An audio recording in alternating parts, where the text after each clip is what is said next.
Shalom, you guys. Today, I've looked up a lot of stuff. I've been on a research bin. Shout out to 432 The Drop. It started with me just looking at some of the videos he was doing on the dragons, the Arcadian dragons on the east coast of the United States, and the green dragons that dwelt there. And I immediately thought of the song Puff the Magic Dragon, and I looked up the lyrics, and I looked up the land of Honolulu, and long story short, I'm going to get into another video of that because that was a connection right there. That was a discovery right there. But about an hour and a half later, I end up on a page, a website called, let me get to it here, California Digital Newspaper Collection. And this is just like the Internet Archive page I've been fooling around on and doing fun stuff on and getting a bunch of really, really old books before. So instead of just the whole world, and it just goes through the archives of the the museums, and it goes through the libraries of schools and universities worldwide. This one is just newspapers from California, the oldest newspaper clippings they can find, the oldest newspaper articles they can find that came out of California. I don't know how I got here. Don't ask me. That's what happens when you go on these rabbit trails, just looking up knowledge, looking up different things, looking up history. But I start searching in a ton of stuff. And long story short, we're going to get into the Aztecs today. I started out with mummies, actually, and from the link of the mummies, they try to link it to the Aztecs. So after I looked up Mayans, and they have the beautiful thing about this is you can just search things up and use keywords. So I'm searching and I'm using keywords like Negro, Aztecs, Mayans, mummies, gold, pyramids, mounds, treasure, stuff like that. I looked up massacre too, and it gives you, and it just goes through all the archived newspaper articles from California's history, dating from 2022 to 1830, I think, 1830 something. And whenever the first newspaper started getting pushed out of California, I haven't seen anything that goes past 1830s, because I don't think they have anything that goes past 1830s. I don't think they had newspapers past then. So I stopped at Aztecs, and we're going to get into Montezuma, and you're going to figure out what some of these news clippings were saying about Montezuma and about the Aztecs and about their vast wealth, about the cities that they had, about what the Spaniards saw when they first came over here and they first were invited by Montezuma into his palace. And they're going to be describing what they saw. Cortez is going to be describing about how much they saw. And then later, I'm going to link it to an article I was reading after because I looked up Aztec and I got thousands and thousands of results from newspaper articles from California, ranging from 1830s to at least the 1890s. So let's go read what I actually discovered about Mr. Montezuma here. And I said I'm going to read another article at the end that confirms the amount of wealth they had, because an article actually titled talking about the Mexican, it was called the vast wealth of Mexican mines. And at the end of the article, it literally ends it with saying, so in comparison with which any of the incredible stories told of the wealth of the ancient Aztecs seems probable.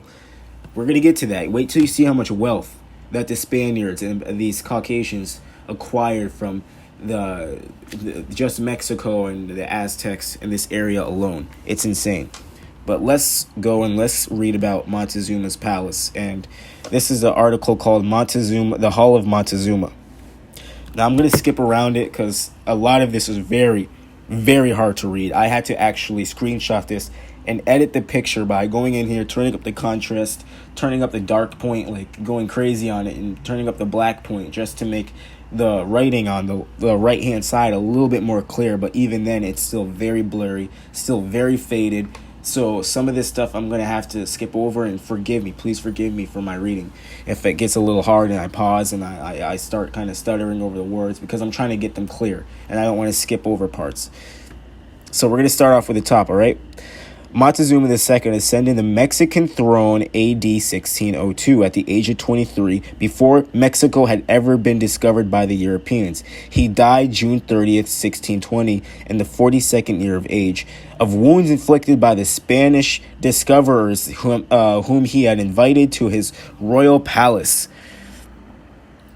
Let's see. Historians agree in his admiring character. Let's jump down to this little paragraph right here. It doesn't say much. It goes about just talks about the roof of one of the palaces, but let's see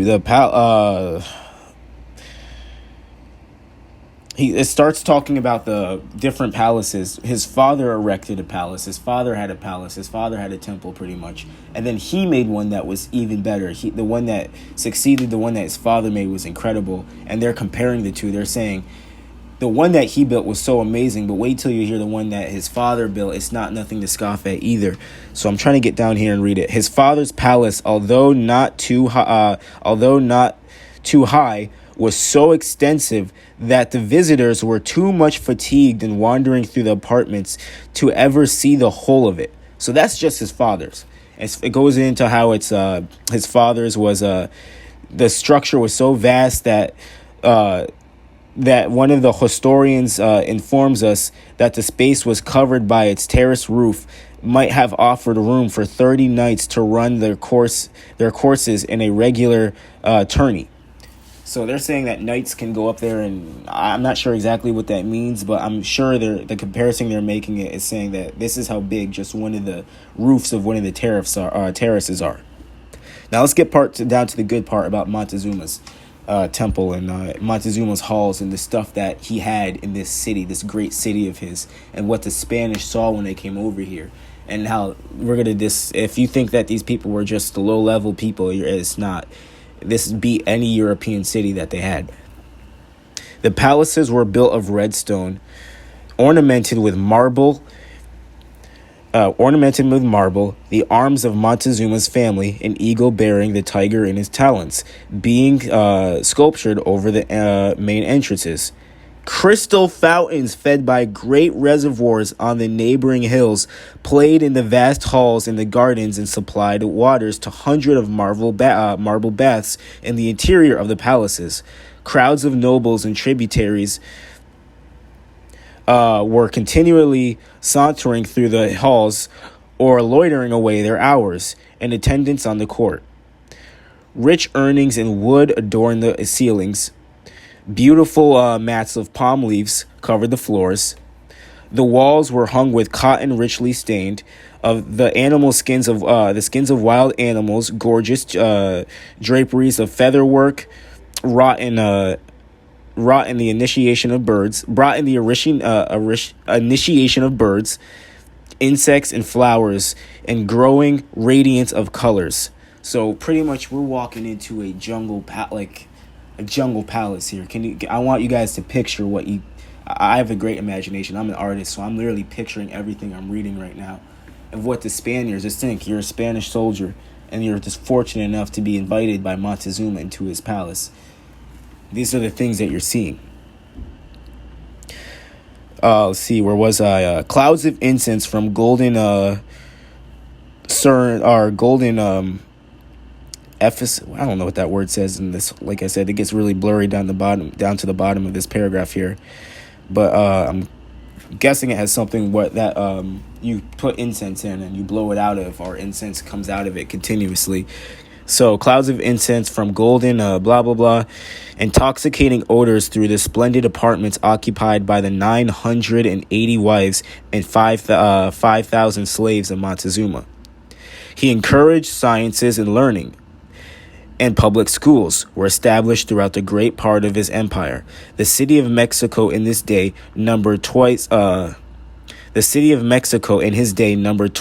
many inhabitants as at the present, and 1,000 men were daily employed in watering and sweeping the streets, keeping them so clean that a man can traverse the whole city with little danger of soiling his feet and his hands. A careful police guarded the city. We have let's see, extensive arsenals, granaries, warehouses, and they vary for the midst of beautiful birds, menageries, houses of reptiles, houses for serpents, and collection of human monsters, fish ponds built of marble, and museums and public libraries, all to the most extensive scale, added to the attractiveness of this great city of the Aztecs. So think about it. These Spaniards get here and they're seeing museums. They're seeing public schools. They're seeing public libraries. Oh, and I bet they definitely wanted to get into those libraries. And we know that Cortez did a great job in burning all the records of the Aztecs because of paganism, which we know that's pretty much white terms of you have hidden knowledge that we want. So anything, we're just going to take it, interpret it, steal it, bring it back to where we're from, and then burn your records and pretty much burn your history. So this is the Spaniards coming here and burning down their libraries. And just think about all the incredible other things that were seen. The temple, not the temples, just the houses and the palaces and the places for birds, the crystal fountains that had reservoirs of water leading to them, and giant pools and made of marble. They apparently they were good with working marble and stuff like that. And if you were to think about it, if you were to just be an amateur and not be a lover of history and not really know much and subscribe to a lot of the theories and a lot of the narratives that are driven about these people, it's just this is all legendary, and these are just monstrous people that just sacrifice all day. Now I'm going to get in and read about the sacrifices because they do go into it. They go into how many men were sacrificed and how they would bake the blood was baked into bread, and the human bodies were being dissected to be eaten from the locals. And we have to. I don't want to push that saying it's true, because in the article I've read on the National Archive or the Internet Archive page about the Haitians and about Cuba, Puerto Rico, and the rest of the West Indies, it states that most of the rumors of cannibalism on the islands were all rumors. And this was from a white man's mouth himself in the 1800s saying, no, these are not true. They are not cannibals. These people are not cannibals and not monsters like it's said in the mainland in America. Those are all rumors and just scare tactics.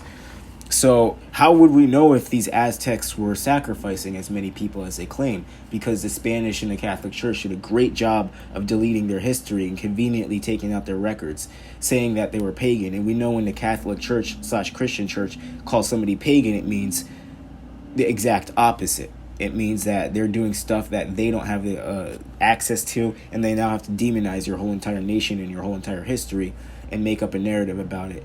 So to make up a narrative about somebody, you have to delete their history, so you can't go back and check what they're saying.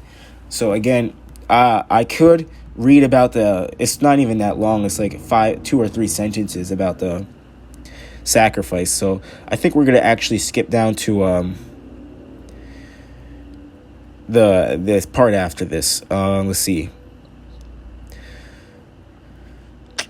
Here we go. So vast was a collection of birds of prey and a building devoted to them that 500 turkeys, the cheapest meat, turkeys in Mexico, okay. And I wonder if they just got that bird wrong or just put the bird as a turkey. 500 I don't doubt it. I'm not saying it's not true. I'm just saying I wonder. 500 well, either way, they were eating good over it. Montezuma was eating good. The whole empire was eating good. So why would they be eating human? That's what I'm saying. Why would they be eating humans if they have over 500 turkeys that were daily slaughtered for the consumption of the empire? Like, what? But I beg to differ. The cheapest meat. So the turkey was the cheapest meat. What was the most expensive meat? Maybe it was human. In Mexico, were allowed for their daily consumptions. Such were the halls of Montezuma, the summer radiance of the monarch, and the hill of Chachapul. I can't read that. That's all super blurred on this side.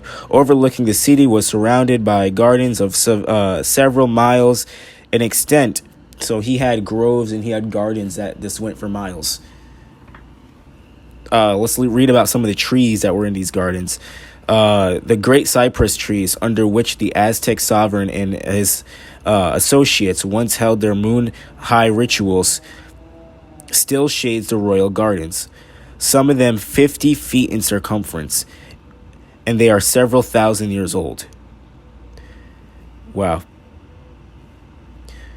Let's see the ending of this newspaper clipping. It goes down. Whose ashes are those of his ancestors rendered sacred in the eyes of the native Mexicans. Now, notice they didn't say Mexicans, they said native Mexicans. And all the other articles I've been reading, they make a very, very distinct line between there's Mexicans, there's natives, and then there's other tribes. They'll go into like how the poor, they were dissing the Mexicans in the one article I was reading. They're like the poor, they call them imbeciles. They're like the Mexicans were imbeciles, and that the I forgot what tribe it is. I got it screenshot and I'm going to do a little thing on that. But they were saying how some Indian tribe was giving the Mexicans hell, and they were picking them off with bow and arrow from 100 feet away on horseback. So that's just a different part of this. So let's get into the end of this, and we're going to go into the confirmation by another news article written about 30 years later, confirming how much gold Montezuma and the Aztecs had. And from the bottom of the article I read in the beginning of this video. So let's go and read this one. It's a short one. This was from the Daily Alta California, Volume 9, number 184, October 22nd, 1857. So about 30 years later, from the article I just read about them telling us about Montezuma and his mass wealth. In the connection with this subject, it would be curious to inquire what has been the amount of precious metals realized from the Mexican mines since their first discovery, or ever since the conquest by the Spanish, now going 3 centuries and a half. It would be fabulous for the period of 27 years from 1825, when the present form of government was adopted, to 1851, during which the time Senor Ledero de Tejada has furnished us reliable statistics. The average annual exports were $9 million, $9.4 million. We add figures, and then it goes down to a chart, and this chart is an interesting one. It ranges from the year 1825 to 1850, so 25-year span, and each year it goes with how much wealth and how much gold they made that year. So let's just read some of them. In 1825, they made $3.7 million in gold, or they extracted $3.7 million in gold. 1826, $5.8 million. Let's jump up to 1828. They were extracting $12.3 million in gold. Let's see, we go to 1832, and they're getting over $14.1 million in gold. And then it just fluctuates from there. The $14 million seems to be their highest amount they've made in the year of 1832. And I think the lowest amount they've made was 1847. They only made $888,000 in gold. But it goes to the total. It adds the whole total up in that 25-year period of 1825 to 1850 of how much gold that the Spaniards have made in Mexico since they've gotten there, and since their conquest. They were able to suck the land dry and steal. Like I said, I don't think this is all gold they're finding in the ground. I think that they stole a lot of this gold from the temples. I think the palaces. I think that most of these palaces were absolutely covered in gold. You read in other books about streets of gold, about whole entire plazas made out of gold. But this newspaper article, doesn't seem to mention those. So I think a lot of the gold was just found in underground tunnels, was found already pre-mined and already established and ready to go, and the Spaniards just stole it. And I think the land was vast with gold too, but let's read the total of how much gold was made between 1825 and 1850, and that is $237 million. Wow. Now, in this next part of it, it says... where are we? It goes into the total amount of wealth made from not just gold but other metals and other precious metals in the area. But let's see. I don't need to read it from the beginning. Assuming that this is an average, the total of products from the Mexican mines since the conquest of Cortez would be an amount of not less than $11 billion, $11.76 billion. A sum in comparison of which any of the incredible stories told of the wealth of the ancient Aztecs seems probable. There you have it, folks. I encourage you to go look up this page, or go look up this internet site. Again, it's called the California Digital Newspaper Collection. You can just go there. It has a search bar and search up Aztecs, and just go down and start reading articles. They're not long. They're about I would say they're about 2 or 3 paragraphs at the longest, but they say a lot of information. Type in the term Negro and go read some of the crazy things I've read about the Negroes in the early California newspaper articles. Go search up mummies. You're going to see some stuff about, I got a thing coming out where they said they found, and the good thing about these is they're reporting from other parts of the world. So that's just like California is saying, hey, in this part of the world or in this part of the country, this was found. And they said in one of them that over like 4,000, 5,000 mummies were found. It's very cool, very interesting. So I hope you learned something today. Like I said, go visit this site or go look up the site Internet Archives, and then just go crazy with your searches. Search up very specific things. I got another video coming about a tomb that was found and what the white people did that were at war with the Indians or at war with the natives at the time. They found a tomb and they found a bunch of mummies and they found a bunch of artifacts in there. And pretty much this mound, it sounds like they found a mound, and they were mad at the local Indians at the time and they were at war with them. They had beef with them. So they assumed that this was one of their ancestors' things and they were trying to piss them off and get revenge for them getting their asses kicked. And what they did was they just didn't care at all. They had no mercy, and they just went into these tombs and they pulled out all the mummies they could, literally slammed them on the ground and stomped them to dust and destroyed all the bones and destroyed all evidence of them and took all the artifacts. I'm going to read that article, and then there's a lot more articles I want to get into. So thank you. Go look up and do your own research. Like I said, I'm going to get into my Puff the Magic Dragon video, associating it with the green dragons of I think it's Arcadia. I'm going to be dropping that and giving credit to 432 the drop, and actually seeing if I can message him about it and tell him, hey, how'd you not get the Puff the Magic Dragon in the Honolulu? And you look up Honolulu and it's it's like in Virginia. It's right near the coast. And their symbol, the symbol of the Honolulu thing is a freaking dragon. So today's been a great day of discovery and learning things and figuring things out. And I'm happy I went on this little 2-hour binge just going and searching things up. So shalom, have a good day.